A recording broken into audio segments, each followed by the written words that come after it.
Passport ডিপার্টমেন্টটা কার? কেন্দ্রীয় সরকারের। কিন্তু পুলিশ ভেরিফিকেশনটা হয় রাজ্যের মধ্যে। তাহলে দুজনে দায়ী। এ দুজনের বাইরে আপনি কাকে বলবেন? আপনি পাসপোর্ট করতে গেলেন, করতে গিয়ে দেখা গেল আপনার সেই ভেরিফিকেশনটা আসবে, সেই ভেরিফিকেশনটা করা প্রপার যদি না হয় তাহলে দেখা যাবে যে কেউ পাসপোর্ট নিয়ে নিতে পারছে।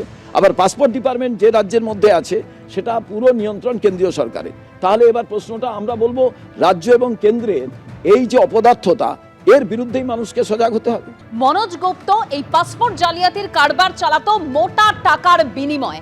ইতিমধ্যেই মনোজকে আলিপুর আদালতে নিয়ে আসা হয়েছে, আজকে তাকে আদালতে পেশ করা হবে। আরো বিস্তারিত জানবো, সরাসরি আবির দত্ত রয়েছেন আমাদের সঙ্গে। আবির, একেবারেই দেখো, কিছুক্ষণ আগেই আমরা দেখলাম যে মনোজ গুপ্ত তাকে নিয়ে আসা হয়েছে আলিপুর আদালতের কোর্ট লকআপে, এবং আর কিছুক্ষণ পরেই সওয়াল জবাব শুরু হবে।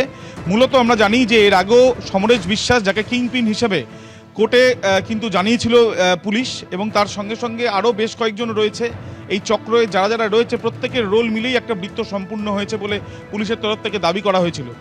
এবং এই যে বৃত্ত সম্পূর্ণ হয়েছে, সেই বৃত্তের অন্যতম যে কারিগর, তার মধ্যে এই মনোজ, সেও অন্যতম মাথা এই চক্রের।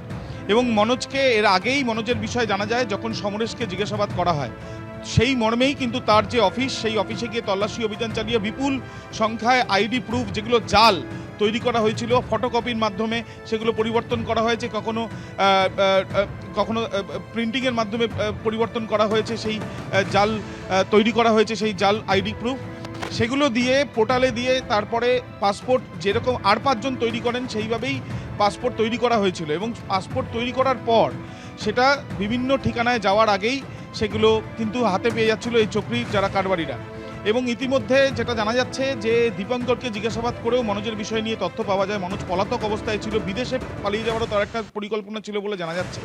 তার বিরুদ্ধে বিভিন্ন জায়গাতেই কিন্তু অভিযোগ রয়েছে, এমনও তথ্য তদন্তকারীরা পেয়েছেন, ভিন রাজ্যেও তার নামে অভিযোগ রয়েছে, এমনটাও তথ্য তারা পাচ্ছেন।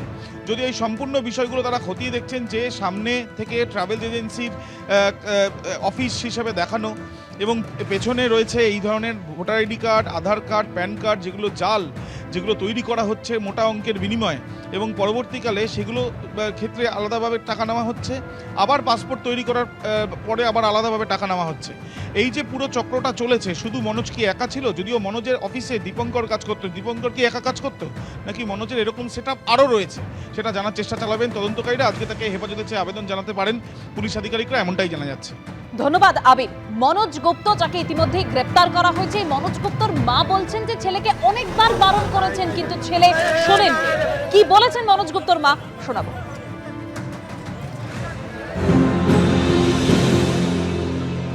হ্যাঁ, পুলিশ এসেছিল তো, ওকে নিয়ে গেছে বাস। এখানে এসেছিল খোঁজাখুঁজি? হ্যাঁ হ্যাঁ হ্যাঁ, খোঁজাখুঁজি করছিল। ছেলে কাজ কবে থেকে করে? আমি জানি না বাবা, এসব আমি কিছুই জানি না। বেশি না, ও বেশি পড়াশোনা করিনি, 8 পর্যন্ত পড়েছিল। হ্যাঁ বেশ। তারপরে এই সমস্ত পাসপোর্ট বানাতে হবে, এই করতে হবে, এগুলো শিখলো কোথা থেকে? জানি না, এইটাই নিয়ে তো আমার সঙ্গে অশান্তি হয়। মানা করতেন? আমি এইসব পছন্দই করি না। মানে ওকে মানা করতেন? না, আমি মানা বলতো মনোজ? বলতো মা কিছু হবে না, আমি এমনি, আর কি বলবে, বন্ধু বান্ধব যা বলে সে করে। প্রচুর টাকা ইনকাম করে? না, আমি ওইটাও জানি না বাবা, আমাকে তো কিছুই দেয় না। এই যে বেআইনি কাজ, এই যে বেআইনি কাজটা করতো, যে কাজটা করতে আপনারা মানা করতেন, তারপরে মনোজ কি বলতো আপনাকে? কিছুই বলতো না, বলে তোমরা চুপচাপ থাকো, আর কি বলবে আমাকে, কথা শুনতে। কানে কিভাবে এলো আপনার? এই সব কি মনে হয় এই পাসপোর্ট করে, এই করে। আমি বললাম এইসব ছেড়ে দে বাবা, দোকান আছে, দোকানে থাক। ওইসব বন্ধু বান্ধব সব ওকে ভুল ভাল লোকজন এসেছিল পাসপোর্ট বানানোর জন্য? না না, এখানে তাহলে না, এই যে বললেন মনোজ পাসপোর্ট করে, শুনলেন সব বাইরে, সব বাইরে করে, আমি ঘরের মধ্যে কোনো ওলাও নেই।